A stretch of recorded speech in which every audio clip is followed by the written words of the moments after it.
पंच परमेश्वर, यानी पंच के मुख से जो बात होती है वो परमेश्वर की बात होती है। हमारे देश के कर्म सम्राट कहानीकार, महान कहानीकार मुंशी प्रेमचंद ने एक पंचायत नाम की कहानी लिखी है, जो उर्दू में वो कहानी थी, बाद में वो पंच परमेश्वर के नाम से प्रकाशित हुआ। तो वो कहानी ये है कि उस कहानी में जुम्मन शेख और अलगू चौधरी दो दोस्त थे। दोस्ती कैसी थी? कटी रोटी थी, यानी एक ही रोटी एक दांत से इधर काटते थे और उसी रोटी में वो काटते थे। इस तरह की दोस्ती थी, दोस्ती चल रही थी। और जुम्मन शेख की एक खाला, जिसे आप लोग मोती कहते हैं, एक खाला थी, वो नावल थी, उसका कोई संतान नहीं था। और जुम्मन शेख की लालच था कि उनकी जमीन हमको मिल जाए। कहने लगे, उसको खूब खिलाते पिलाते थे। जब जमीन की रजिस्ट्री की मुहर जब लग गई तो खाला के खाना पीना पर भी मोहर लग गया। जैसे ही जमीन की रजिस्ट्री हुई, खाना पीना पर भी उनका मोहर लग गया। अंत में खाला जान गांव में कही कि आप पर हम पंचायती बटोर रहे हैं, और सबसे पहले पंच के रूप में अलगू चौधरी के पास गया। अलगू चौधरी के पास गई हो तो अलगू चौधरी कहते हैं कि अरे हम उनसे, हमको दोस्ती है, हमको मत, हम नहीं जा सकते हैं। लेकिन जैसे ही वो कह करके खाला जानवर से लौटती है तो कहती है कि बेटा, क्या बिगाड़ के डर से ईमान की बात नहीं कहोगे? क्या बिगाड़ के डर से ईमान की बात नहीं कहोगे? वहां से कहकर चल जाती है। पंचायत बटोरा जाता है और पंचायत में अलगू चौधरी आते हैं और एक जगह पंचायती होती है। और पंचायती में खाला जान कहते हैं कि मेरे तरफ से अलगू चौधरी नहीं पंच। मन होता है ये जो पक्ष जब होते हैं ना, तो कहता है कि आप दो पंच या एक पंच चुनिए और एक बात चुनिए, दोनों राय करेंगे और जो फैसला सुनाएंगे वही होगा। तो अलगू चौधरी के खाला जान पंच बन देती है।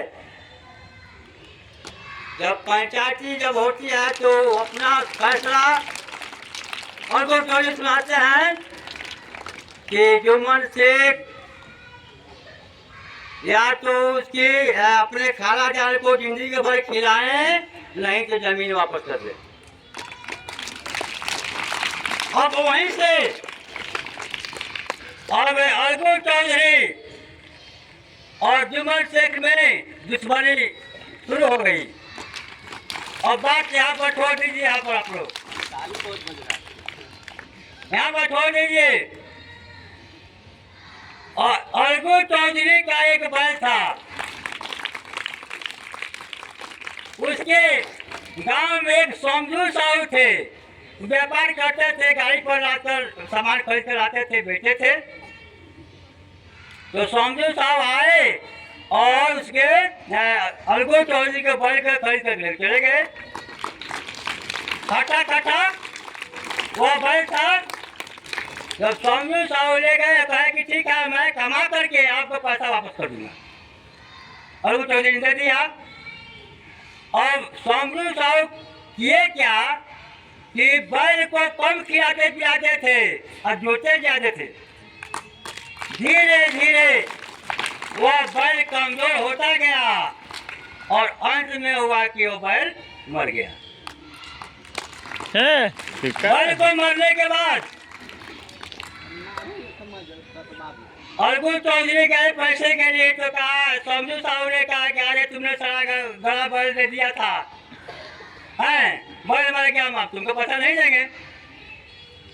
अब अलगू चौधरी पंच बटोरे और बटोरने के बाद एक पेड़ के नीचे पंचायती बटोरी गई और अलगू चौधरी, जुम्मन शेख भी आए, समझू साहू और जुम्मन शेख भी आए, सभी लोग थे। तो समझू साहू ने कहा कि मेरे तरफ से पंच चढ़ाएंगे जुम्मन शेख। समझू साहब ने समझा कि अपना ही बदला निकाल लेंगे इसी पर, जुम्मन शेख को पद दिया। तो अब अलगू चौधरी कहा कि हमारे पैसा तो नहीं मिलेगा, लेकिन देखिए पंचायती पेड़ के नीचे आदमियों का बैठा हुआ है और ऊपर पंचायती बैठी हुई है कौवों का, कौवा भी पंचायती कर रहे हैं। जब जुम्मन शेख को जब समझू साहब ने बता और जब जुम्मन शेख को पंच के पद पर बैठाया गया तो ठीक ही कहा गया है कि पंच के मुख से प्रमोशन निकलता है। तो जुम्मन शेख ने फैसला किया कि जब तक आप बैल खरीद कर लाए थे तो हटा कटा था, आपने उसको कम खिलाया है, ज्यादा जोता है, इसलिए बैल मर गया है, आपको पैसा देना होगा। और इधर से कौवों का भी पंचायती हो गए, यहाँ पर तालियां बनने लगा और मित्रता का सूखा पेड़ में फिर हरियाली आ गई और फिर जुम्मन शेख और अलगू चौधरी दोस्त बन गए। इसीलिए कहा गया है कि पंच के मुख पर मसला होता है तो वही भी पंचायती में जाइए और वही बात कहिए। इन्हीं बातों के साथ मैं माइक पर विराम लेता हूँ।